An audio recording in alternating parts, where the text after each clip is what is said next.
नमस्कार प्रिय मित्रों, स्वागत है आप सभी का हमारे YouTube चैनल विशाखा धर्म गंगा में।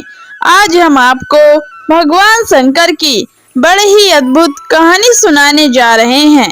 एक बार भगवान भोलेनाथ पृथ्वी लोक पर भ्रमण के लिए गए तो उन्होंने एक युवा को देखा। वह ईश्वर को दोष देते जा रहा था। वह अपने जीवन से निराश था, दुखी था। तब भगवान शंकर एक बौद्ध भिक्षु का रूप धारण करके उस युवा को असली दुख के बारे में ज्ञान देते हैं। तो चलिए इस कहानी के माध्यम से समझते हैं कि असली दुख क्या होता है। अगर आप यह कहानी सुन रहे हैं तो पूरा सुने। इस कहानी को आधा अधूरा छोड़कर जाने की गलती मत करिएगा, क्योंकि इस पवित्र कथा को पूरा सुनने से मनचाहा फल की प्राप्ति होती है। सुख और दुख हमारे जीवन में लगातार आते ही रहते हैं और हमें लगता है कि हमारे जीवन में हजारों दुख हैं, हजारों समस्याएं हैं। लेकिन अगर आप वास्तविक तौर पर देखें, अगर आप इस बात को अच्छी तरह से समझें, तो आप यह समझ पाएंगे कि हमारे जीवन में केवल एक ही दुख होता है। और दुख क्या है वह हम इस कहानी के माध्यम से जानेंगे, और उस दुख का निवारण, उस दुख का समाधान क्या है वो भी हम इस कहानी में ही जानेंगे। तो इस कहानी के अंत तक जरूर बने रहें। एक समय की बात है, एक गांव में एक व्यक्ति रहता था। उसका नाम सोनू था। वह बड़ा आलसी था और अपने जीवन से बहुत निराश था। और उसका कारण यह था कि उसने अब तक अपने जीवन में कुछ भी हासिल नहीं किया था। वह कुछ भी नहीं करता था। उसके घर वाले भी इस बात से बहुत परेशान रहते थे।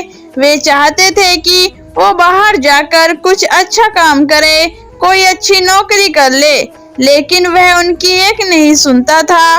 उसके घर वाले दूसरों का उदाहरण देखकर उसे ताने मारते थे, उसे तरह तरह की बातें कहते थे, लेकिन इससे कोई फर्क नहीं पड़ता था।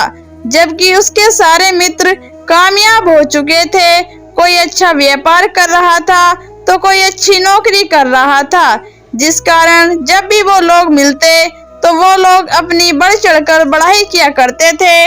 लेकिन सोनू कुछ नहीं करता था, जिस कारण जब भी कोई उससे पूछता कि तुम क्या कर रहे हो, तो वो उनसे कुछ नहीं कहता था। उसे यह कहने में बहुत ही शर्म महसूस होती थी कि वह कुछ नहीं करता।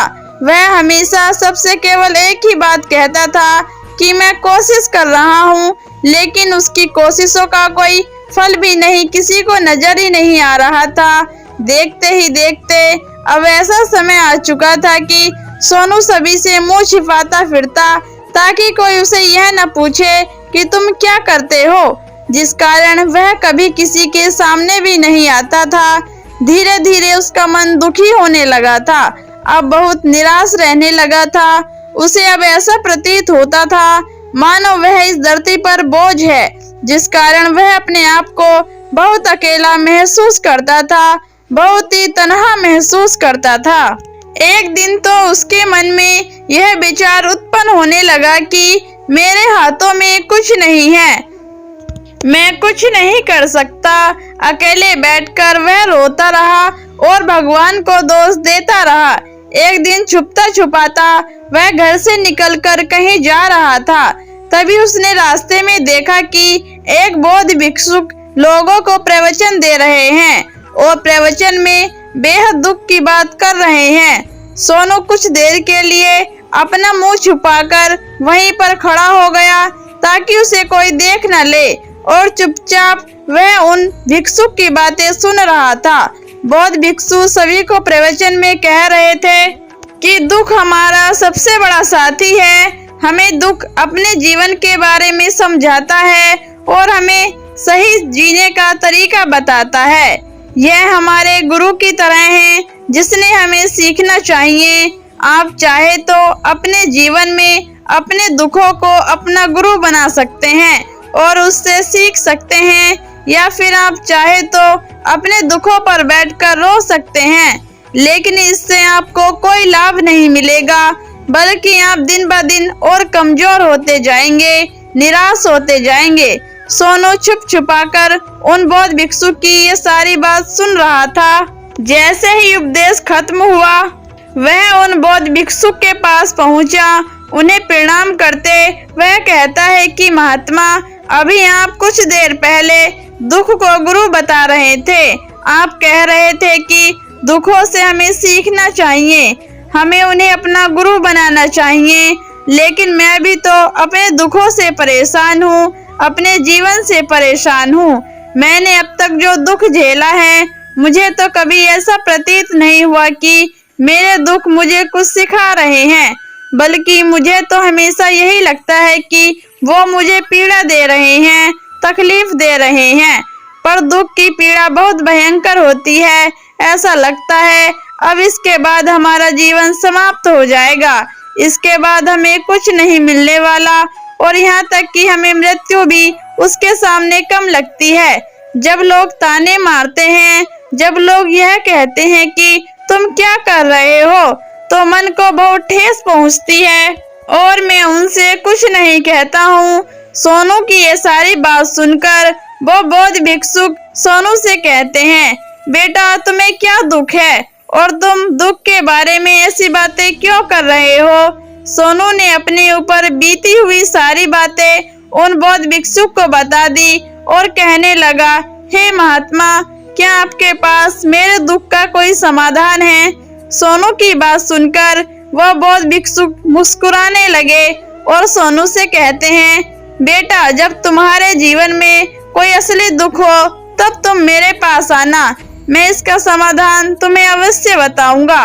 उन बौद्ध भिक्षुक की यह बात सुनकर सोनू थोड़ा सा असमंजस्य में पड़ गया। उसे यह समझ नहीं आ रहा था कि क्या उसने अब तक जो दुख झेला है वह असली दुख नहीं है। उसने जो अब तक पीड़ाएं सही हैं, जो ताने सुने हैं, जो तकलीफें उठाई हैं, क्या वह असली दुख नहीं है? आगे वह मन ही मन अपने आप से कहता है कि जब मुझे मेरे अपने नहीं समझ पाए तो यह बौद्ध भिक्षुक मुझे क्या समझेंगे। इतना सोचकर वह वहां से चला गया। सभी लोगों के ताने सुन सुनकर सोनू बहुत थक चुका था, तो बहुत निराश हो चुका था, जिस कारण उसने निर्णय लिया कि वह अब कुछ करके दिखाएगा। उसने अपने पिता से थोड़ा सा रुपया लिया और उस रुपये से उसने व्यापार शुरू किया।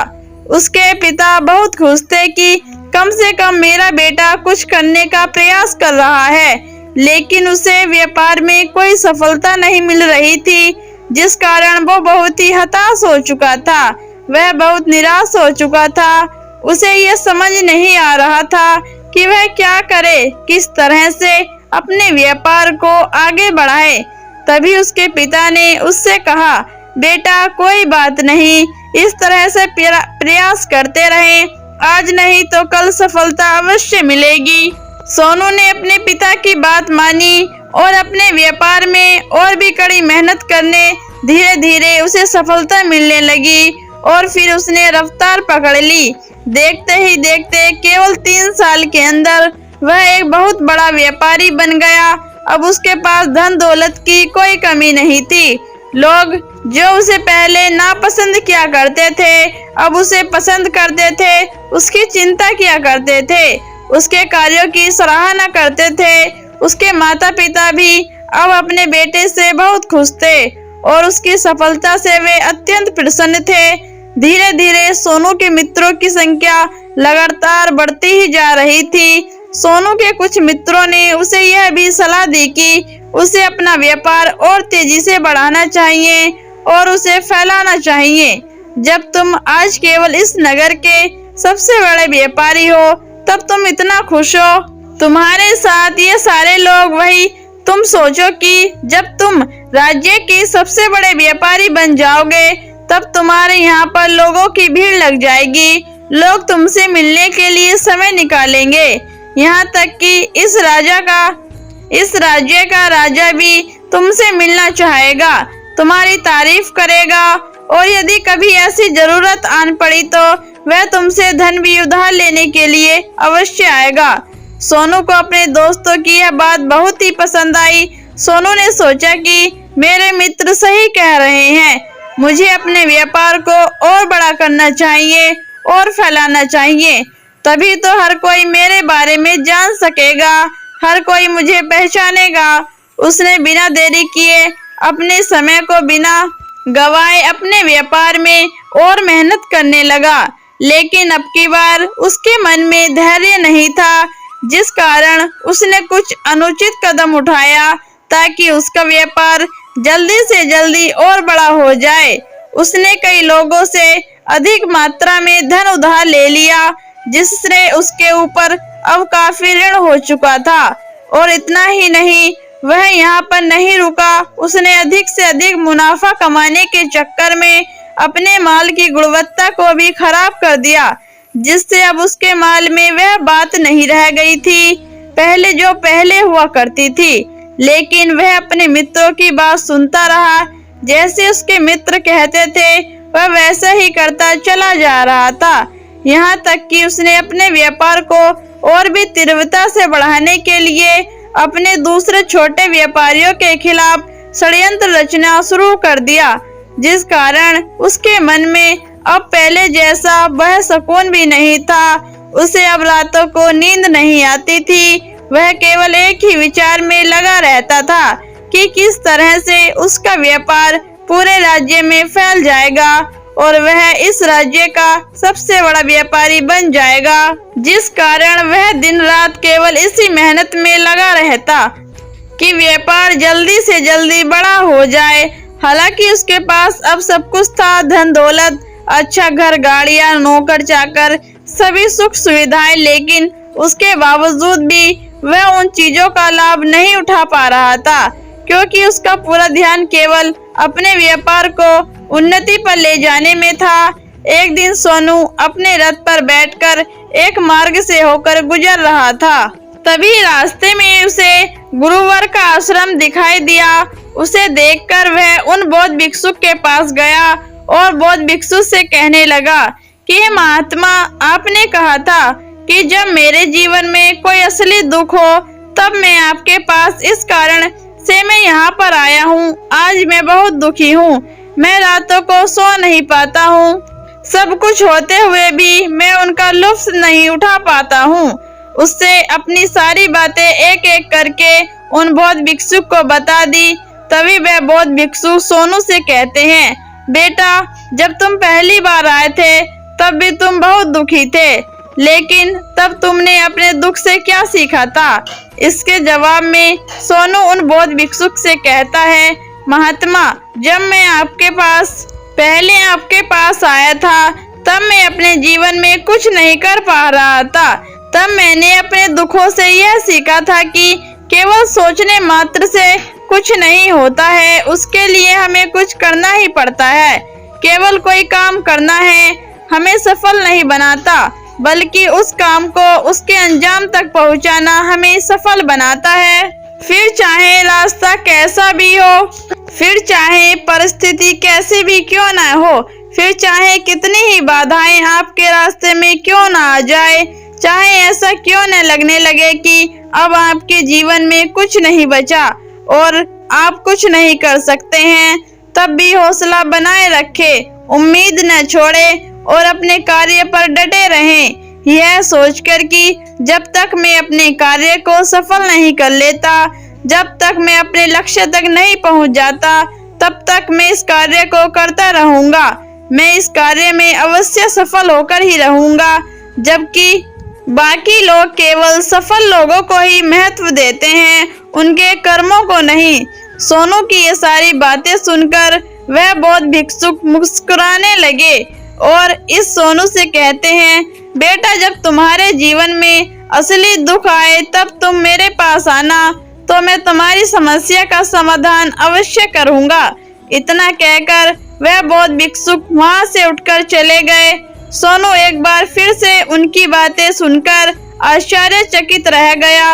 उसे अब यह समझ नहीं आ रहा था कि क्या उसने जो दुख देखा, उसने जो तकलीफें अब तक सही है, जब असली दुख नहीं है। उसके मन में एक सवाल उत्पन्न होने लगा कि असली दुख क्या है और इसकी पहचान क्या है, और मुझे कैसे पता चलेगा कि इस समय मैं असली दुख में हूँ लेकिन उसने कुछ नहीं कहा। यह सब सोच ही रहा था कि तभी वह बौद्ध भिक्षुक सोनू के पास एक बड़ा सा घड़ा लेकर पहुंच जाते हैं। उस घड़े के अंदर सोने के सिक्के थे। उस घड़े को देते हुए बौद्ध भिक्षुक सोनू से कहते हैं, बेटा तुम इस घड़े को पेड़ के नीचे दबा दो, क्योंकि ये मेरे किसी काम का नहीं है। जब मुझे इसकी जरूरत पड़ेगी तब मैं वहाँ से खोदकर इसे निकाल लूंगा, लेकिन अभी के लिए इसे वहाँ पर मिट्टी के नीचे दबा दो। सोनू ने उस बौद्ध भिक्षुक की बात मान ली और वह घड़ा लेकर उस पेड़ के नीचे मिट्टी में दबा दिया। इतना करके वह गुरुवर को प्रणाम करता है और वहाँ से वापस अपने घर की ओर लौट जाता है। धीरे धीरे समय बीतता गया। समय के साथ साथ सोनू का व्यापार में और भी ज्यादा उन्नति कर रहा था, लेकिन माल की गुणवत्ता अच्छी न होने के कारण अब उसके व्यापार में घाटा होने लगा और धीरे धीरे ऐसा समय आया कि उसका व्यापार पूरी तरह से चौपट हो गया। अब उसके पास कुछ नहीं बचा था, बल्कि उसने कर्जे लिए थे, वो कर्जे भी अब उसे चुकाने थे। लेकिन वह तो यह सोचकर निश्चिंत था कि उसने जो भी कर्जे लिए हैं वो सब उसने अपने मित्रों से लिए हैं, जिस कारण वह उन्हें लौटाने में थोड़ी देरी अवश्य कर सकता है। मैं तो यह सोच ही रहा था कि उसके मित्र उसका बुरा समय पर साथ देंगे, लेकिन सबसे पहले उसके मित्र ही उसे अपना कर्ज वापस लौटाने की मांग करने लगे। तब सोनू को एहसास हुआ कि कोई भी अपना नहीं है। उसने अपने मित्रों से पैसा लौटाने के लिए थोड़ी सी मोहलत मांगी, लेकिन सोनू के किसी भी मित्र ने उसे कर्ज लौटाने के लिए मोहलत न दी, बल्कि वे लोग उसे जान से मारने की धमकी देने लगे। अपने मित्रों के मुंह से यह सब सुनकर सोनू बहुत ही आश्चर्यचकित रह गया। वह जो कुछ सोच रहा था सब कुछ उल्टा पड़ गया। जिस व्यापार के चलते उसने इतने मित्र बनाए थे, इतने शुभ चिंतक बने थे, वे सब उससे दूर जाने लगे थे। हर कोई उससे अपना पीछा छुड़ाना चाहता था, कोई भी उसका साथ नहीं देना चाहता था। धीरे धीरे उसकी सारी संपत्ति नीलाम हो गई। अब उसके पास कुछ नहीं बचा था। वह सड़क पे आ चुका था। उसने हार मानकर अपने माता पिता से कहा, पिताजी मेरी मदद कीजिए, मेरे ऊपर बहुत कर्जा है, मुझे उसे लौटाना है, कृपा करके मुझे थोड़ा सा धन दे दीजिए। इस पर सोनू के पिता ने सोनू से कहा, बेटा मेरे पास तो कुछ ले देकर बस यही एक छोटा सा घर है। अगर ये अभी मैं तुम्हें दे दूं, यदि मैं इसे बेच दूं तो मैं और तुम्हारी माँ कहाँ रहेंगे? हमें भी दर दर की ठोकरें खानी पड़ेगी, हमें भी सड़कों पर भीख मांगनी पड़ेगी। ले देकर अब हमारे पास केवल यही संपत्ति बची है, इसलिए मैं तुमसे क्षमा मांगता हूँ। अपने माता पिता के मुख से यह सुनकर सोनू चुपचाप वहाँ से चला गया और मन ही मन सोच रहा था कि अब मेरे पास कुछ नहीं बचा, जो था वह सब कुछ लुट गया, बर्बाद हो गया। अब मैं जीकर क्या करूँगा? अब मेरे पास केवल एक ही रास्ता है जिससे मैं अपने कर्जदारों से अपना पीछा छुड़ा सकता हूँ। यह सोचते हुए वह एक ऊंची पहाड़ी की ओर पहुंचा। वह पहाड़ी पर चढ़ता ही जा रहा था कि तभी उसे याद आया कि उन बौद्ध भिक्षुक ने कहा था कि जब तुम पर असली दुख आए तभी तुम मेरे पास आना, मैं तुम्हारी समस्या का समाधान अवश्य करूँगा। यह सोचकर सोनू के मन में एक बार फिर उम्मीद की लहर दौड़ पड़ी। सोनू तुरंत दौड़ता हुआ उन बौद्ध भिक्षुक के पास पहुंचा और सोनू ने उन्हें प्रणाम करके अपने ऊपर बीती हुई हर एक बात उन्हें बता दी और कहने लगा, हे महात्मन, आपने कहा था कि जब मेरे ऊपर असली दुख आए तब आप उसका समाधान अवश्य करेंगे। तभी वह बौद्ध भिक्षुक सोनू की इस बात को सुनकर मुस्कुराने लगे और कहते हैं, बेटा कहाँ है असली दुख? जब तुम्हारे जीवन में असली दुख आएगा तो मैं उसका समाधान अवश्य करूंगा। उन बौद्ध भिक्षुक की मुख से यह बात सुनकर सोनू का सब्र का बांध टूट गया और सोनू ने उन बौद्ध भिक्षुकों से कहा, महात्मा आखिरी असली दुख होता क्या है? क्या मैंने आज तक जो भी दुख झेला है जो भी तकलीफें आज तक मैंने सही है, क्या वह दुख नहीं है? क्या इसे दुख नहीं कहते? तभी वो बौद्ध भिक्षुक सोनू से कहता है, बेटा पहले तो तुम मुझे यह बताओ कि तुमने अपने दुख से क्या सीखा है।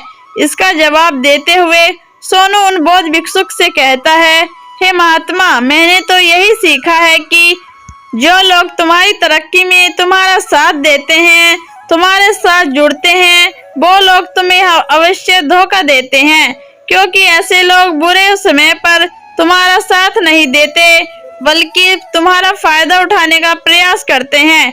इसीलिए ऐसे लोगों पर भरोसा न करें, बल्कि जो लोग तुम्हारी असफलता के समय, तुम्हारे बुरे समय पर तुम्हारे साथ खड़े हैं, वही तुम्हारे असली मित्र हैं और वही तुम्हारे साथ रहते हैं। और ऐसे लोग बहुत ही कम मिलते हैं, और जिन्हें भी ऐसे लोग मिलते हैं उन्हें हमेशा उनकी कद्र करनी चाहिए।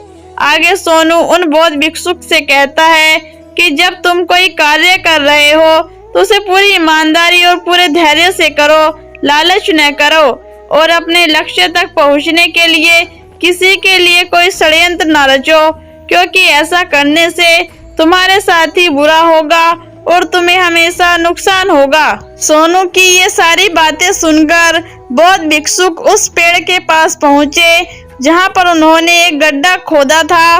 उस गड्ढे से सोने के सिक्कों से बड़ा घड़ा निकालकर सोनू के हाथों में थमा दिया, जिसमें सोने के सिक्के भरे हुए थे। वह घड़ा सोनू के हाथ में थमाते हुए उन बौद्ध भिक्षुकों ने कहा, लो इसे पकड़ो, और जब तुम्हारे जीवन में असली दुख आए तब तुम मेरे पास आना, मैं इसका समाधान अवश्य करूंगा। सोनू अब भी बड़ी अरहज में था। उसे यह समझ नहीं आ रहा था कि आखिर यह असली दुख क्या है, लेकिन उसके हाथ में घड़े से भरा, सोने के सिक्कों से भरा घड़ा था, जिसे देखकर उसे मन ही मन लगा कि चलो अब तो थोड़ी सी राहत अवश्य हो जाएगी, मैं अपने मित्र का वो कर्ज लौटा सकूंगा और एक नया व्यापार भी फिर से आरंभ कर सकूंगा। जिस कारण उसने उन बौद्ध भिक्षुकों को प्रणाम किया, उनका धन्यवाद किया और वहां से चल पड़ा। सोनू ने उन सोनों के सिक्कों से सभी का कर्जा लौटा दिया और अपने लिए एक बार फिर से नया व्यापार शुरू किया। व्यापार छोटा था, लेकिन अब की बार सोनू बहुत खुश था। उसने पूरी ईमानदारी, मेहनत और लगन के साथ अपने व्यापार पर काम किया और देखते ही देखते एक बार फिर से वह एक बड़ा व्यापारी बन गया। लेकिन अब की बार वो बहुत खुश था, क्योंकि इस बार उसने कोई लालच नहीं किया था, किसी के लिए कोई षड्यंत्र नहीं रचा, बल्कि उसने पूरी ईमानदारी और मेहनत के साथ अपने व्यापार पर काम किया। लेकिन जैसे जैसे आप धनी होते जाते हैं, जैसे जैसे आप अमीर बनते जाते हैं, आपके मन में एक डर और उत्पन्न होने लगता है, और वह अपनी दौलत को न खो देना, जिस कारण आप लोग दान करना शुरू कर देते हैं, ताकि आपके जीवन में कभी कोई दुख न आए। लेकिन में जीवन दुख और सुख का संगम है, जिस कारण हर किसी को सुख और दुख से होकर गुजरना ही पड़ता है। इसी वजह से एक बार फिर से सोनू के जीवन में एक और दुख उत्पन्न हुआ। अब की बार उसके माता और पिता दोनों की मृत्यु हो गई। सोनू अपने माता पिता से बहुत प्रेम करता था, जिस कारण उसके मन को बहुत गहरा आघात पहुंचा।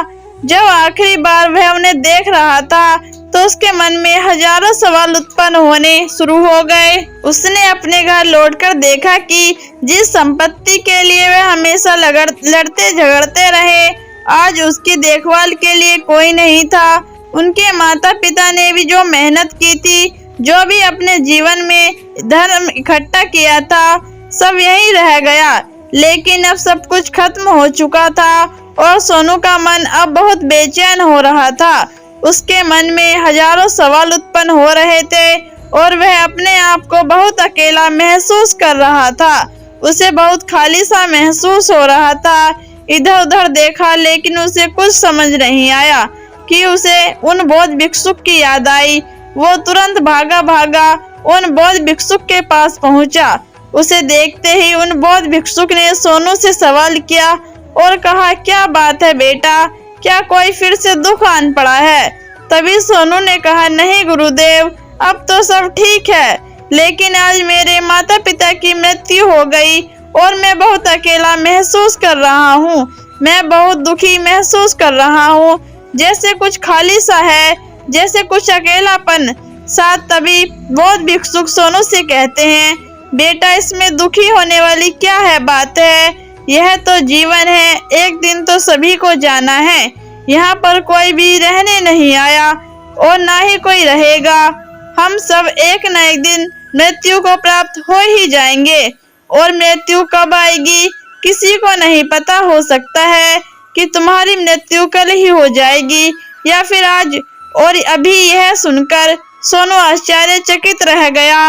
उसने उन बौद्ध भिक्षुक से कहा, हे महाराज, आप यह क्या कह रहे हैं?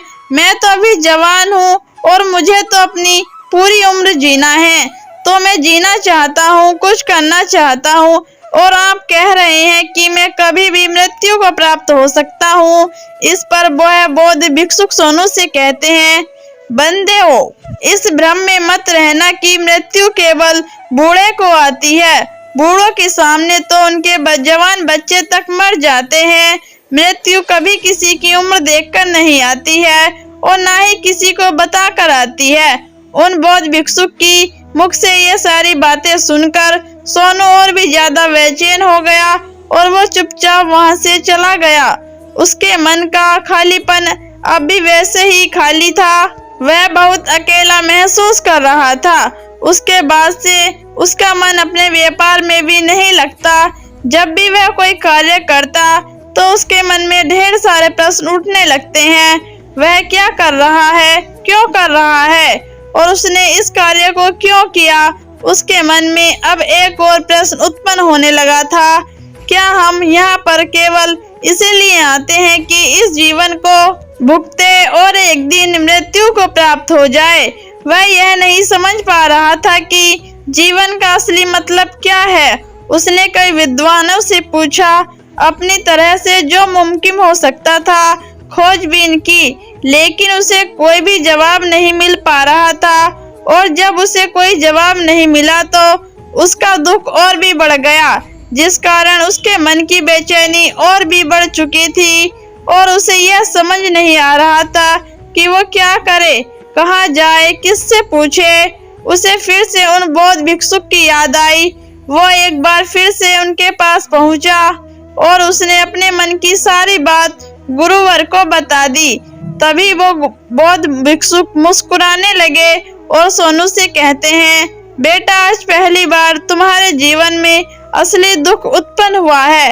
वास्तव में तो यही है जिसे हम दुख कह सकते हैं, जो दुख कहलाने लायक है कि हमें पता ही नहीं हम क्या कर रहे हैं, कहाँ जा रहे हैं, क्यों जा रहे हैं, वो कौन है, क्या है, क्यों है, हम क्या करना चाहते हैं। तभी से उन्होंने कहा कि महात्मा, मेरे इस दुख का समाधान कीजिए, मेरे इस दुख का निवारण कीजिए। तभी वह बौद्ध भिक्षुक सोनू से कहते हैं, अब सबके अंदर क्रोध, लालच, लोभ जैसी कई वासनाएं हमारे अंदर घर बनाकर बैठ जाती है, जिस कारण हम अपने जीवन को टुकड़ों में जीते हैं और हमारी चेतना कभी एक नहीं हो पाती। हम कभी एक जगह सोच नहीं पाते, हम नहीं समझ पाते। हमारी ऊर्जा शक्ति भी पूरी तरह से छिन्न भिन्न हो जाती है। और आजकल के स्टार, हमारे पास तो इतना भी समय नहीं कि हम एक पल निकाल करके एक पल के लिए मुड़कर अपने आप को देख सके, अपने आप को समझ सके। वास्तविकता में हर कोई यहाँ पर अपने जीवन भर केवल दुख दुख कहकर चिल्लाता रहता है, उसका समाधान निकालने का हर मुमकिन प्रयास नहीं करता। लेकिन जिसे हम दुख समझते हैं तो वो दुख है ही नहीं। इसका समाधान आपको कहाँ से मिलेगा?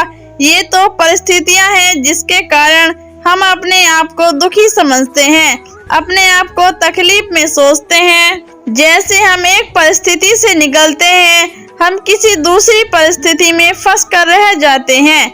जिस प्रकार हम पहली समस्या का सामना करते हैं, उसी प्रकार हम दूसरी समस्या का भी सामना करते रह जाते हैं। और जब हम इन परिस्थितियों से हार मान लेते हैं, जब हमें लगता है कि अब कोई रास्ता नहीं बचा, तब हमारे सामने हमें केवल एक ही रास्ता दिखाई देता है और वह मृत्यु। लेकिन यह कोई समाधान नहीं है, यह कोई रास्ता नहीं है। इसीलिए यदि आप सचमुच अपनी समस्याओं का समाधान चाहते हैं तो अपने आप को इकट्ठा करना सीखें। अपनी ऊर्जा को इस संसार में वापस कीजिए, उसे एक कर और अपने ऊपर ध्यान लगाकर मृत्यु से पहले अपने आप को पहचानिए। अपने आप को जानकर अपने आप को बिखरने न दे। तभी सोनू बौद्ध भिक्षुक से कहता है कि महाराज, तो क्या हमें इस जीवन को नहीं जीना चाहिए? क्या हमें अपनी इच्छाओं को पूरा नहीं करना चाहिए? तभी वह बौद्ध भिक्षुक सोनू से इस सवाल का जवाब देते हुए कहते हैं कि हमें किसी से भी लगाव नहीं रखना चाहिए, हमें अपनी इच्छाओं को मार देना चाहिए, हमें संपत्ति इकट्ठी नहीं करनी चाहिए, क्योंकि हम मनुष्य की इच्छाएं, कामनाएं, वासनाएं ऐसी होती हैं जैसे मानो कि एक पर्वत से गिरता हुआ झरना, जिस पर किसी का नियंत्रण नहीं है सिवाय देखते रहने के और परेशान होने की। लेकिन जब तुम अपने ऊपर ध्यान देने लगते हैं तब तुम अपने आप को पहचान जाते हो, तब तुम इस पर नियंत्रण पा सकते हो, तब इच्छाएं भी तुम्हारे वश में हैं और फिर तुम चाहो तो उन इच्छाओं की पूर्ति भी अवश्य कर सकते हो। गुरुदेव की सारी बातें सुनकर सोनू ने गुरुदेव से कहा, हे महाराज, आपका बहुत बहुत धन्यवाद।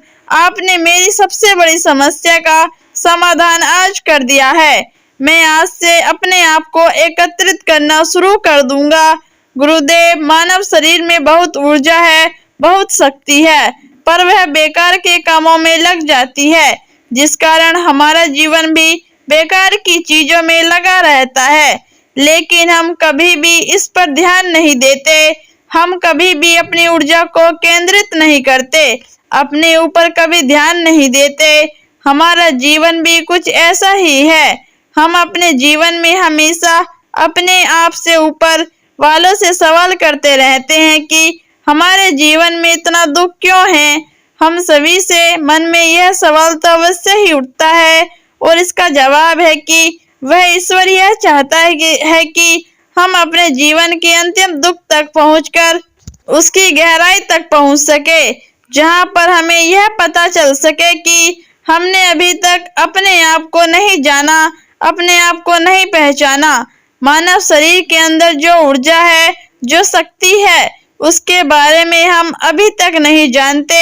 हम अपने आप को चाहे तो एकत्रित कर सकते हैं, अपने आप पर नियंत्रण पा सकते हैं, लेकिन हम अपनी ऊर्जा का भी सदुपयोग नहीं करते हैं, व्यर्थ की चीजों में लगा देते हैं, जिस कारण हम अपने आप को कभी नहीं पहचान पाते और ना ही कभी अपने आप पर नियंत्रण पा सकते हैं।